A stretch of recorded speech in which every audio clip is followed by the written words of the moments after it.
तो गाइस स्वागत है आप सभी का फ्रेश न्यू वीडियो में। इस वीडियो में डॉक्टर बिंद्रा के बारे में बात करूंगा। डॉक्टर विवेक बिंद्रा आप सभी लोग जानते होंगे। तो एक वीडियो मैंने उनकी देखी थी, तो उसको देखने के बाद मुझे नहीं लगता कि आपको भी कोई और वीडियो देखने की ज़रूरत होगी। एक वीडियो में वो कहानी बताते हैं मेजर ध्यानचंद की। जब वो जर्मनी में गए थे और उन्होंने हिटलर के सामने अपना गेम दिखाया था, तो हिटलर ने उन्हें कहा था कि तू मेरे देश से खेल, मैं तुझे एयरफील्ड मार्शल बना दूंगा तुरंत। इस देश ने तुझे दिया ही क्या है। तो उसके बाद जो मेजर ध्यानचंद का रिप्लाई था, तो वो सुन के मुझे काफ़ी मोटिवेशन मिलता है। तो उन्होंने कहा था कि ये देश की जिम्मेदारी नहीं है कि देश मुझे कुछ दे, ये मेरी जिम्मेदारी है कि मैं अपने देश को कुछ दूँ। ज़्यादातर लोग यही सोचते हैं कि इस देश ने हमें दिया ही क्या है। बहुत सारी कमियाँ निकालते हैं, मैं भी निकालता था, पर इतनी सारी कमियाँ होने के बावजूद ये तो मेजर ध्यानचंद ने भी झेली थी। ऑब्वियसली हर कोई इंसान झेलता है, पर जब कोई इंसान देश के लिए कुछ कर गुजरता है तो देश की जनता उसे प्यार भी उतना ही करती है। जितने भी बड़े लोग हैं उन्होंने कुछ ना कुछ किया है देश के लिए, तो इसीलिए उसे जनता का प्यार भी मिला है। आप एग्जाम्पल के तौर पे किसी को भी देख सकते हैं। जैसे बहुत से लोग देश को कुछ देने का मतलब ये समझते हैं कि देश के लिए जान देना। तो दोस्तों, देश के लिए जान देना भी एक बहुत बड़ा सेक्रीफाइस होता है हमारे सैनिकों के द्वारा। देश के लिए अपनी जान कुर्बान करना कोई छोटी बात नहीं है दोस्तों, ये बहुत बड़ी बात है।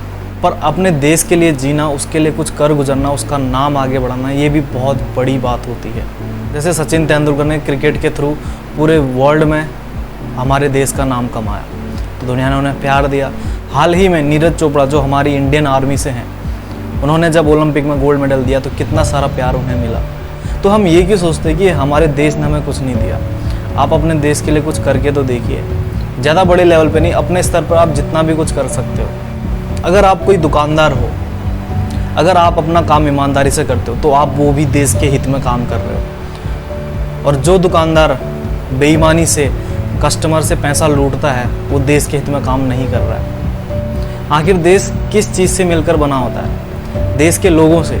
अगर आप देश के लोगों के साथ धोखाधड़ी करते हैं तो आप देश के दुश्मन हैं। अगर आप एक बिजनेसमैन हैं, अगर आप कस्टमर को सिर्फ ये सोचते हैं कि इससे सिर्फ पैसे हटा जाए, तो ये भी देखा जाए तो एक प्रकार से देश के प्रति गद्दारी ही है।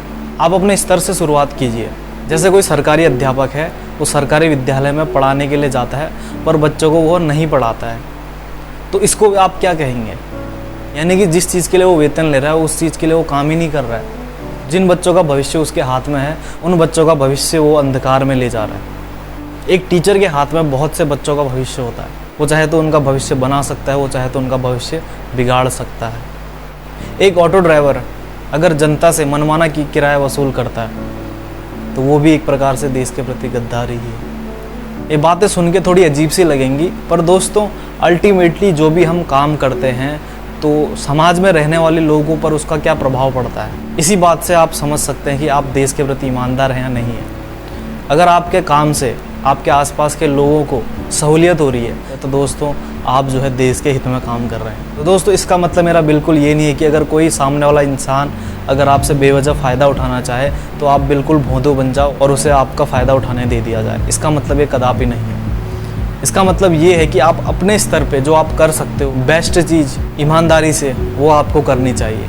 अब ये क्या हो सकती है, ये मैं आपको बताऊँगा नहीं। ये हर इंसान की इंडिविजुअल चॉइस होती है कि इंसान की अंतरात्मा क्या कहती है। किसी भी कस्टमर से ज़्यादा पैसा लेने के बाद क्या आपकी अंतरात्मा को खुशी होती है? ये बात आपको अपनी जहन में झांक कर देखने की ज़रूरत है। ये कोई दूसरा इंसान नहीं बताएगा, ये आपको सेल्फ एवेल्युएट करना पड़ेगा अपने आप को। तो दोस्तों, यही थी आज की बात। तो आज की वीडियो में बस इतना ही। मिलता हूँ आपसे नेक्स्ट वीडियो में। अगर वीडियो पसंद आए तो लाइक और सब्सक्राइब कर देना। Love you all.